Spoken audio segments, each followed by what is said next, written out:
On Tuesday, June 12, 1962, three prisoners, John Anglin, his brother Clarence, and Frank Morris, cleverly escaped from Alcatraz prison, also known as the Rock. Now a national landmark for tourists, Alcatraz was once America's most secure maximum security prison, built from concrete and steel and located on an island surrounded by the frigid, churning waters of San Francisco Bay. This made escape seemingly impossible. Yet, these three men vanished without a trace. A thorough investigation was conducted to protect the prison's reputation, but the case eventually turned into a mystery. According to the FBI, it remains unclear whether the prisoners survived the escape. What made Alcatraz famous for its security measures? How did these inmates pull off such a daring escape? Could they have survived? And is it possible that one or all of them are still alive somewhere today? Welcome to Bad Things. As always, we'll be diving into the timeline, hidden facts, and theories to uncover what most likely happened to the three men who escaped from Alcatraz.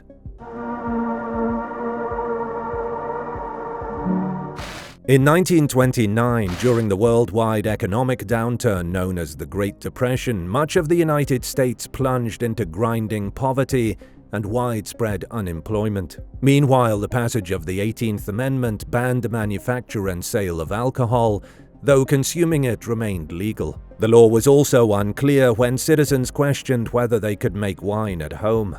Prohibition directly fueled organized crime, allowing gangsters to amass fortunes from bootlegging. According to the FBI, Chicago alone had approximately 1,300 gangs. The situation spiraled out of control, spreading like a deadly virus. It wasn't just about illegal alcohol. Violent clashes between rival gangs became rampant. As a result, much of the nation lost faith in the government, particularly in the banking system. Over time, jails overflowed with criminals, highlighting law enforcement's failure to maintain control. In response, the federal government decided to establish a super prison on an island in San Francisco Bay, Alcatraz. In 1934, it became one of the world's most secure prisons, designed not only to imprison criminals, but also to make their years behind bars as grueling as possible.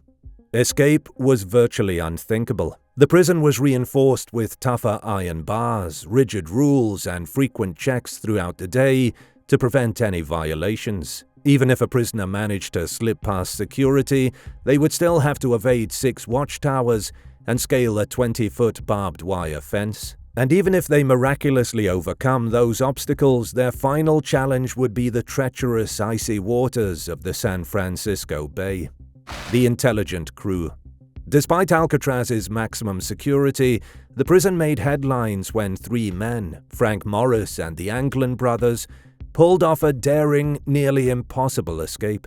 Frank committed his first crime by the age of 13 and spent most of his life behind bars for offenses ranging from narcotics possession to armed robbery. According to the FBI, he repeatedly attempted to break out of prison and even used his intelligence to escape from the Louisiana State Penitentiary. However, he was eventually caught and transferred to Alcatraz in January 1960, where authorities believed he would never escape again. At the time of his disappearance, he was in his mid-30s.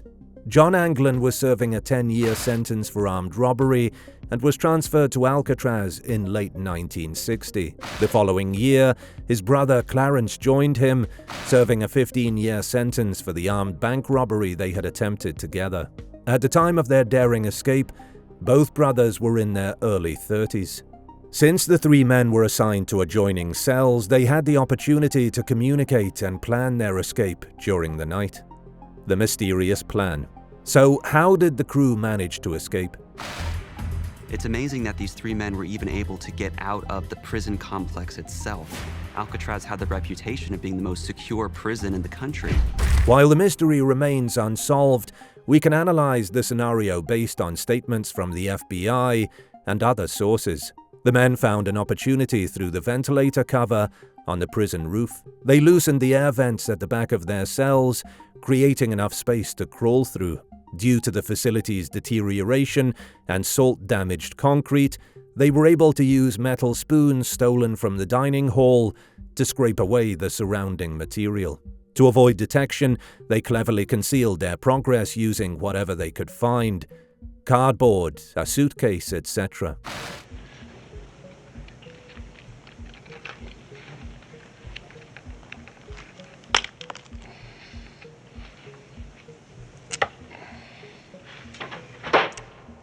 They also built makeshift drills using a vacuum cleaner motor to carve holes in the walls. To mask the noise, they carried out the drilling during the daily music hour. This escape was like a deadly game. Guards patrolled regularly and conducted hourly checks. To stay ahead, the prisoners crafted a periscope to keep watch for guards while they worked in the evening. They turned an unguarded corridor into their secret workshop, where they gathered the equipment needed for their mission. This included a life raft made from 50 raincoats and life preservers. But how did they learn to make these? It's believed they found instructions for life rafts and makeshift flotation devices in magazines. While they managed to keep their tools hidden, they also needed to maintain the illusion of their presence during nighttime checks. To do this, they crafted papier-mâché dummy heads using toilet paper, soap, and toothpaste. To make them look more realistic, they collected real hair from the prison barbershop floor. Each night, they placed these heads on their pillows, along with bundled towels and clothes, to make it appear as if they were asleep. For their escape route, they climbed through a network of pipes and pried open the ventilator at the top of a shaft. To avoid suspicion, they even created a fake bolt out of soap to conceal their work. The impossible escape. The chaos began on the morning of June 12, 1962, when a guard approached Frank's cell and tapped his stick on the prisoner's head to wake him. To his horror, the head tumbled off, sending him into a state of panic. For a moment, he might have thought he had accidentally decapitated the inmate. However, further inspection revealed the truth. The prisoners had meticulously crafted dummy heads to deceive the night guards. But what shocked the guards even more was the discovery of a fourth dummy head belonging to another prisoner, Alan West, a key member of the group who had planned the escape but failed to execute it. Ironically, Alan was the mastermind behind the entire plan, yet he couldn't make it out of his cell when the time came. In exchange for leniency, he disclosed every detail of the escape, explaining step by step how they had carried it out. But why couldn't Alan escape, despite being the mastermind behind the plan? It's believed that the cement he had used to reinforce the crumbling concrete had hardened, trapping him inside. With no time to spare, the others had no choice but to leave him behind, knowing that waiting any longer could risk their own capture. The escape triggered massive chaos, leading to an immediate lockdown and an extensive search. Investigators soon discovered the secret workshop, evidence of preparations near the ceiling, and footprints on the roof and pipes. However, despite their efforts, they never found the prisoners or their raft, turning the case into an enduring mystery. In 1963, Alcatraz officially shut down, reportedly due to its deteriorating structure and the high cost of maintaining the facility.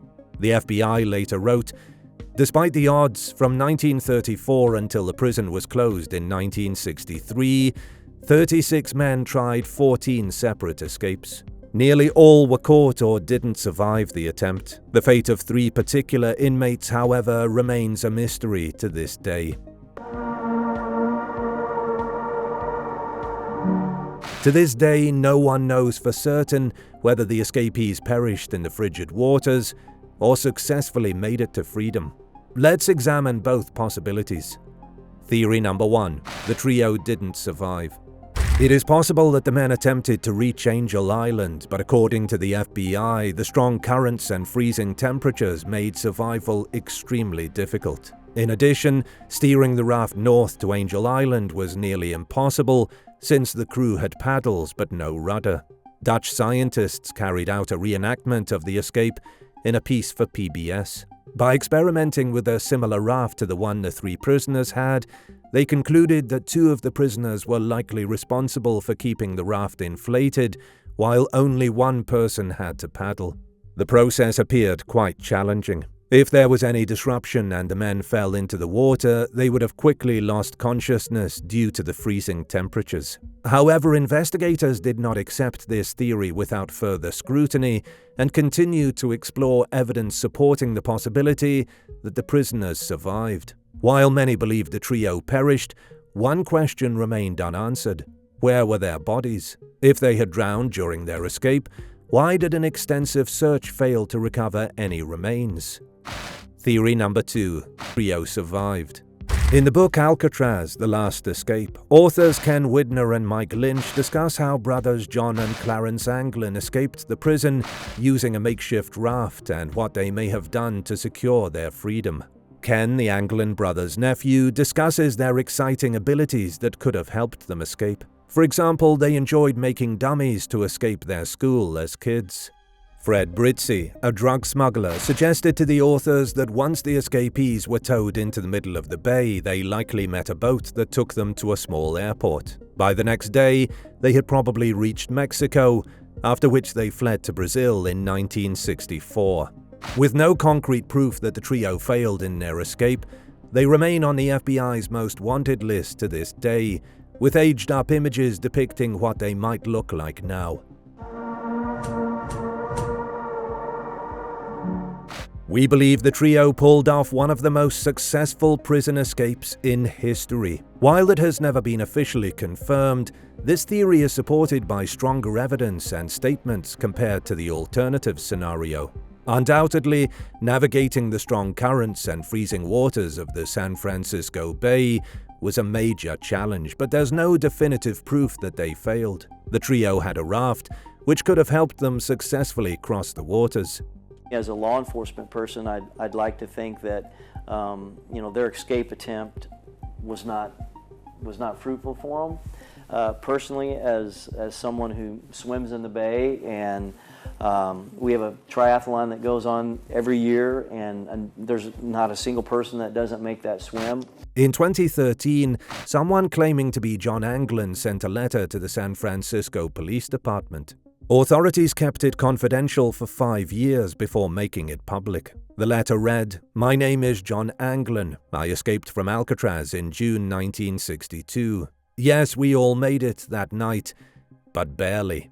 According to the letter, the trio lived into old age after their escape. The writer explained that Frank died in 2008 and Clarence Anglin passed away 3 years later. They also attempted to negotiate with authorities, stating, "If you announce on TV that I will be promised to first go to jail for no more than a year and get medical attention, I will write back to let you know exactly where I am."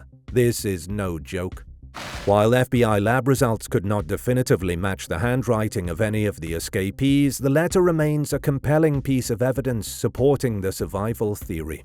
If you're still skeptical, we're about to reveal the most shocking discovery from our research. In 2015, Ken Widner, along with another nephew of the Anglin brothers, David Anglin, shared a photograph of 2 men standing alongside a road, claiming they were John and Clarence Anglin in 1975. The image was broadcast on the History Channel, reigniting interest in one of the most infamous cases in US history.